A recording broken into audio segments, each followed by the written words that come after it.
네.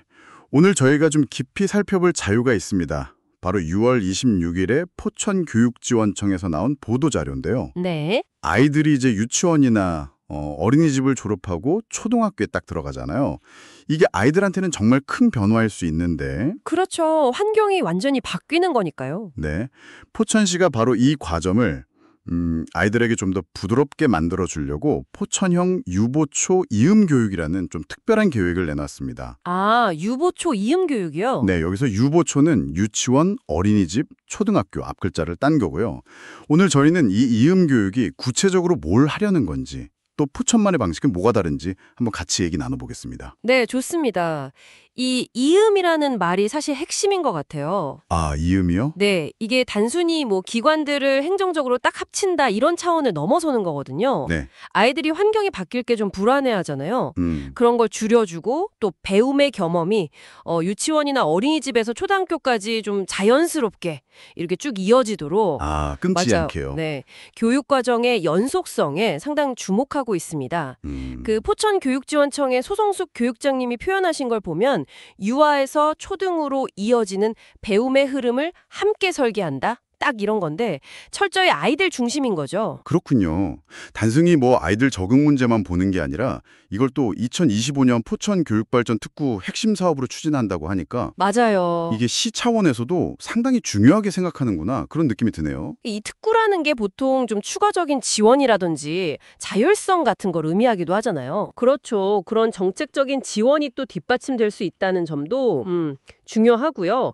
그리고 이 계획을 세우는 과정 자체도 좀 눈여겨볼 만한 게 교육청 혼자 한 게 아니에요. 아, 그런가요? 네, 시청 그리고 실제 현장에 있는 유치원, 어린이집, 초등학교 관계자들, 심지어 대학 교수님까지 이렇게 총 11명의 운영위원이 참여했다고 합니다. 와, 정말 다양한 분들이 모였네요. 여러 목소리를 좀 담으려고 한 것 같은데 특히 현장에서는 좀 어떤 의견들이 나왔을까요? 네, 그 자료를 보면요. 현장 관계자분들이 공통적으로 제도적으로 통합하기 전에 현장끼리 서로 이해하고 존중하는 게 먼저 바탕이 돼야 한다. 이런 점을 강조하셨다는 게 좀 인상 깊었어요. 아, 상호 이해와 존중. 네, 이게 사실 당연한 말 같지만 유치원, 어린이집, 초등학교가 다 설립 목적도 좀 다르고 운영 방식이나 분위기도 다르거든요. 그렇죠. 아무래도 좀 다르겠죠. 네, 그래서 이런 서로에 대한 이해가 사실 말처럼 쉽지만은 않은데 이걸 먼저 해결해야 할 과제로 딱 인식하고 있다는 점, 그리고 위에서 그냥 지시하는 방식이 아니라 현장의 목소리를 먼저 듣고 존중하겠다는 접근, 이게 진짜 협력의 시작이 될 수 있겠다 싶더라고요. 그렇군요. 그리고 또 포천시만의 어떤 지역적인 특성도 고려한다고 들었어요. 아, 네, 맞아요. 뭐 면적이 넓고 농촌 지역도 있고 하니까 그런 걸 반영해서 좀 맞춤형으로 연계 방안을 찾는다면서요? 네, 맞습니다. 다른 도시에서 성공한 모델이라고 해서 그냥 가져오는 게 아니고요. 포천은 땅이 넓고 또 인구 구조 같은 것도 도시랑 다르잖아요. 네. 그런 특성을 반영하겠다는 거죠. 예를 들면 뭐 단순히 교육 과정만 연결하는 게 아니라 그 넓은 지역을 다니는 통학 지원 문제라든지 아니면 지역에 있는 돌봄 센터하고 어떻게 연계할 건지 뭐 이런 구체적인 방안들이 나올 수 있을 것 같아요. 아, 훨씬 현실적인 고민이네요. 네, 이게 중요한 게 단순히 교육 문제만 보는 게 아니라 보육이랑 돌봄까지 다 같이 아우르는 좀 통합적인 아동 지원 시스템으로 가려는 시도거든요. 요즘 맞벌이 가정도 많고 가족 형태도 다양하니까 이런 접근이 꼭 필요하죠. 네, 정말 그렇겠네요. 그런데 이게 그냥 계획만 멋지게 세우고 끝나는 게 아니라 구체적으로 어떻게 실행할지에 대한 이야기도 나왔죠. 네, 그렇습니다. 뭐 하반기부터 정책이 잘 되고 있는지 점검도 하고 자문도 받고 특히 교사 연수나 컨설팅 같은 걸 통해서 실제로 변화를 만들겠다 이렇게 밝혔더라고요. 네, 맞아요. 실행 계획이 얼마나 구체적인가가 사실 그 정책의 현실성을 보여주는 거잖아요. 그렇죠. 이론적인 논의만 하는 게 아니라 이제 현장에서 선생님들이 실제로 변화를 만들어갈 수 있도록 지원하겠다는 의지가 보이는 부분입니다.